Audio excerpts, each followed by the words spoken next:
I do think we're in a bubble, but I also think it's unlike any other bubble.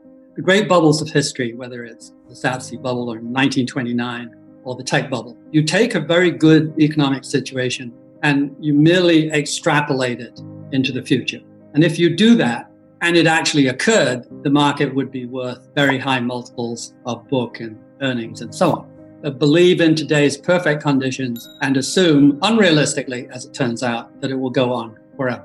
If you did that today and you extrapolated today's conditions, which are miserable, you would, of course, have the very opposite of a bubble. So that makes it unique. We're in the highest 5% of PEs, and we're in the lowest 5% of economic conditions today. So there's never been anything like that in history. And why has it happened? We know the trouble is, of course, COVID, and we know the push on stock prices is a combination of central banks, Federal Reserve, and fiscal spending. And it's global. So we have never had such a global agreement that every government is looking to spend and every government is looking for their central bank to accommodate. And what we discovered long ago is how effective that is at moving stock prices. It's as if every dollar that is not absorbed by the real world flows through line of least resistance, flows through into asset pricing. That is what is happening. It's a very impressive struggle between the real world of productivity and employment and GDP and the paper world of PE ratios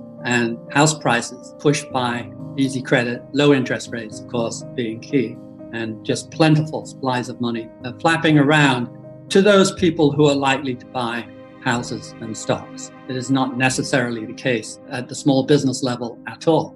So this is not necessarily a terrific for the real broad economy, but it is clearly terrific for the stock market. And the question is, does the real world eventually catch up? And since this is novel economy, just like the novel virus, you can't be quite as certain as you could in prior bubbles. I described our confidence in prior bubbles as near certain. I wrote a paper called 3 Near Certainties for Uncertain Times. That was my title anyway, for Fortune in 2008. And you can't be that certain this time because the forces are unique. That's going to make life more intellectually interesting. However, my bet would be, of course, that reality will catch up with the high PEs. It's important to separate monetary from fiscal spending and FDR type broad-based planning of that kind.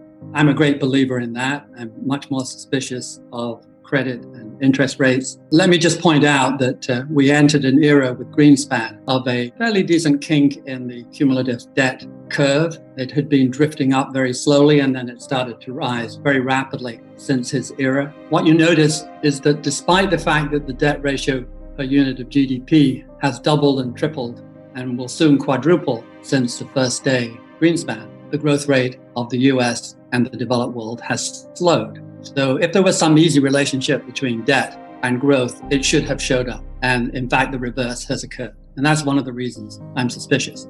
As to the point when the market gets jumpy, very hard to read. You go back to the earlier bubbles and you look at 1929, there was no great event. People have studied that now for 90 years. And we still haven't found the reason. The best we can come up with is, quote, selling came in from the country, unquote, which means it wasn't New York and Boston and the financial centers. It was the industrial centers of the Midwest. And they were the people who were seeing that the economy was weakening. And they looked at the high prices and the optimism that was everywhere and decided they would take some profits. And that was what turned the tide. And then more people decided they would take profits and it spiraled out of control. It was not done by a massive change in the Federal Reserve policy or any government spending program. So that's what you have to be wary about, that in the end, high PEs are an intrinsically nervous and risky situation where everything is confidence. If you break confidence for any reason, it could be uniquely different this time. It has been quite different in each of the bubbles. But if you break confidence and you're way overpriced, you're looking at some very substantial declines. So the price of staying high multiples is you get a low dividend, whether it's a farm or whether it's stocks. And that's what you see. So in the interim, you have this trade-off between lower yields on one side and capital gains on the other until it peaks out. And then you're left with lower yields and declining prices. When you buy overpriced assets, you get a guarantee of a low return. What you don't get is a guarantee of being wiped out next week. We have seen not only a terrific rate of acceleration in the price rise, double the normal bull market, which is characteristic. That acceleration is characteristic of late stage bubble. But we've also seen wonderful craziness. A promise to use your money, give me your money and trust me, I'll do something useful with it, is a real echo of the South Sea bubble, where we have such a spectacular opportunity, we can't reveal what the purpose of your money is yet. And they got lots of money and ran off with it. I'm not saying the SPACs will run off with your money, but I am saying it's a real testimonial to the speculative nature. Buying hurts a bankrupt company and having it go up 4, 5, 6 times in a real hurry. So I think this is an indicator, not a certainty, but a strong possibility that we are quite close to the bubble breaking in terms of psychology. Perhaps a matter of weeks or months, not years.